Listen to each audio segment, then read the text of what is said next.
तो कैसे हो बच्चों? होपफुली मैं आशा करता हूं सब अच्छे होंगे। ठीक है, लास्ट वीडियो में कुछ लोगों के मुझे फीडबैक मिले कि कुछ जरूरी था बताना, इसीलिए मैंने एक नया टॉपिक के लिए, एक जरूरी टॉपिक के लिए ये क्लास बनाई है। ठीक है, अपना आज का टॉपिक है क्लासिफिकेशन ऑफ अकाउंट्स। ठीक है, ये बेसिक है, ये सबको आना चाहिए और जरूरी भी है, इसीलिए मैं इस पर वीडियो बना रहा हूँ। ठीक है, और मैंने उसमें जैसे मैंने कहा था कि लास्ट टू लास्ट क्लास का लिंक मैंने लास्ट क्लास में मेंशन कर दिया था कमेंट्स में। ठीक है, तो लेट्स स्टार्ट करते हैं। ठीक है, क्लासिफिकेशन ऑफ अकाउंट्स। ठीक है, बेसिकली क्या है, अकाउंट्स को दो चीजों में डिवाइड किया गया है। ठीक है, स्पेसिफिकली किसमें? First is personal and second one is impersonal.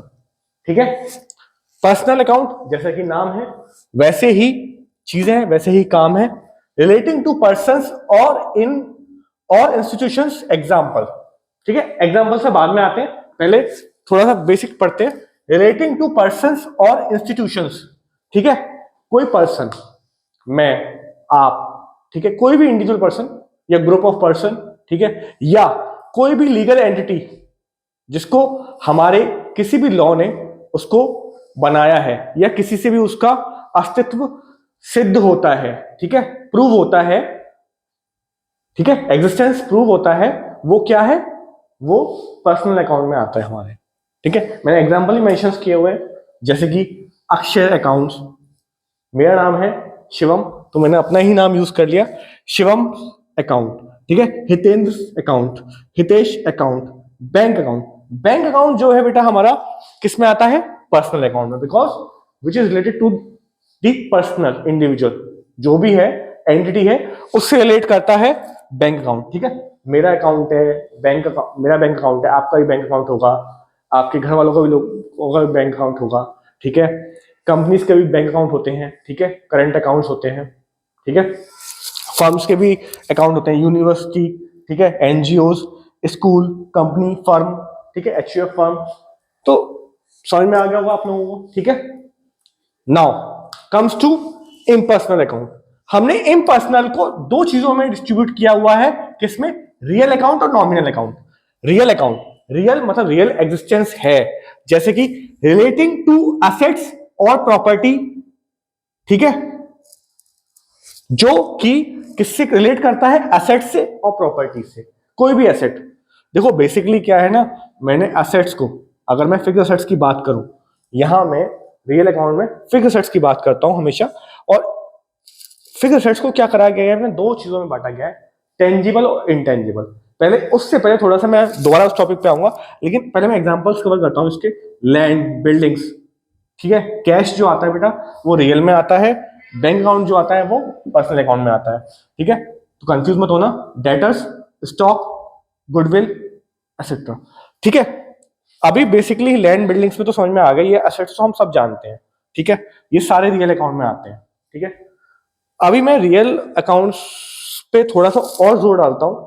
तो क्या होता है कि जैसे कि ये, जैसे मैंने इसका यूज किया था लास्ट क्लास में, अभी मैं फिर से इस चीज पे आता हूं, ये इसका एग्जिस्टेंस है, ये मेरी एसेट है, इसका एग्जिस्टेंस है।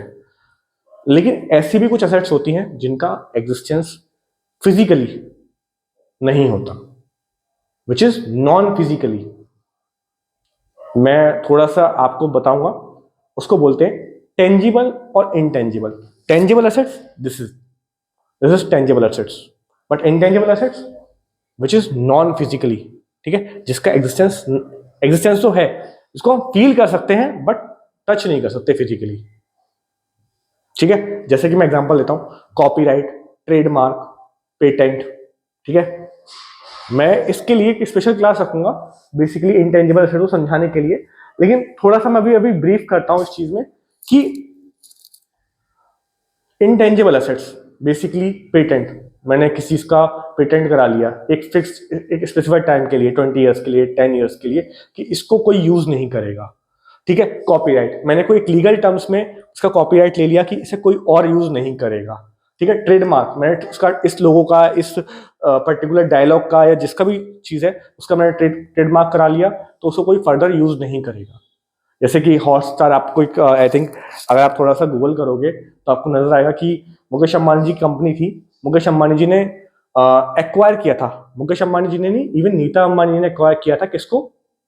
हॉटस्टार को, डिज्नी हॉटस्टार को। ठीक है, किसने एक्वायर किया था? नीता अंबानी ने। तो उसका नाम चेंज होकर क्या होने वाला था? जियो हॉटस्टार। अब एक स्मार्ट बंदा था, एक स्मार्ट बंदा था हम लोगों में से ही, उसने क्या किया, पहले से ही ट्रेडमार्क करा लिया। क्या कराया?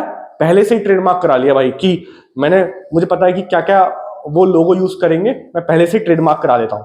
और उसने पहले से ही ट्रेडमार्क करा लिए भाई। अब वो मुकेश अंबानी जी की टीम उनसे गई, उसके पास गई, और उसने नेगोशिएशन स्टार्ट किया उस बंदे ने, कि भाई ऐसा कर ले, भाई ऐसा कर ले, भाई कितना पैसा लेगा इसको, इस ट्रेडमार्क को हमें, मतलब हमें यूज करना है इस लोगों को। ठीक है, बेसिकली स्टार ऐसा था। ठीक है, उसने 4-5 लोगों पहले से ही ट्रेडमार्क करा लिए, पहले से उन पर पेटेंट करा लिया। बट मुकेश अंबानी जी, ऑब्वियसली बात, बिजनेस माइंडसेट था, वो समझ गए। उन्होंने कहा भाई हम ही ब्रांड मेकिंग है, हमने हम जिसको लोगों को ले आएंगे, भले ही वो लोगो मुझे अच्छा नहीं लगता जियो हॉटस्टार का, लेकिन उन्होंने कहा कि नहीं, हम एक नया लोगो को लेके आएंगे, हम किसी को कुछ नहीं दे रहे।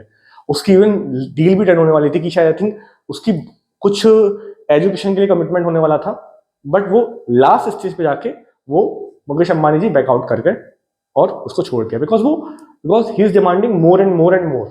उसकी एक्सपेक्टेशंस बढ़ती जा रही थी रेगुलर, तो उन्हें बैकआउट करना पड़ा, उन्हें बैकआउट किया, और which is very good, which is very good decision according to me.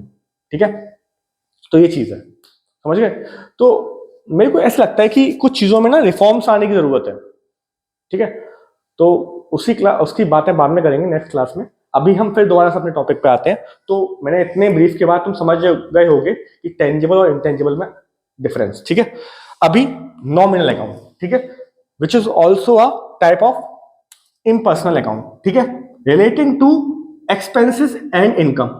ठीक है, एक्सपेंसेस और इनकम से रिलेटेड जितने भी अकाउंट्स होते हैं वो किस में आते हैं? Nominal account. एग्जांपल्स जैसे कि salary, rent, commission, discount, discount received, discount paid, commission received, commission paid. ठीक है, सब किसका पार्ट है? नॉमिनल अकाउंट का। ठीक है, समझ गए? देखो एक चीज क्या है, एक रूल था जिसको मैंने बोला कि थंब रूल, भूल जाना उसको, लेकिन अगर आपको उस थंब रूल को कहीं भी एप्लीकेबल करना है, debit what comes in, credit what goes out. ठीक है, सबने सुना है, इवन जो कॉमर्स बैकग्राउंड के बच्चे नहीं है उन्होंने भी सुना है, debit what comes in, credit what goes out. अगर कहीं भी एक जगह एप्लीकेबल करना हो तो वो किस जगह एप्लीकेबल कर सकते हैं? रियल अकाउंट में।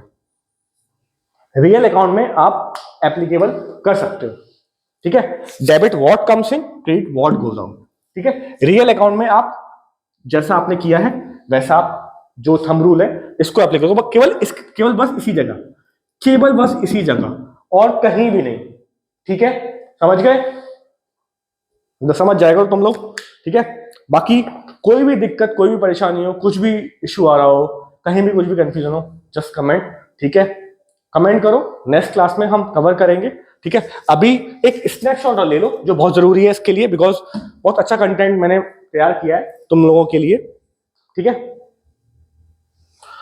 तो तुमने ले लिया होगा, बाकी मिलते हैं नेक्स्ट क्लास में। बाय।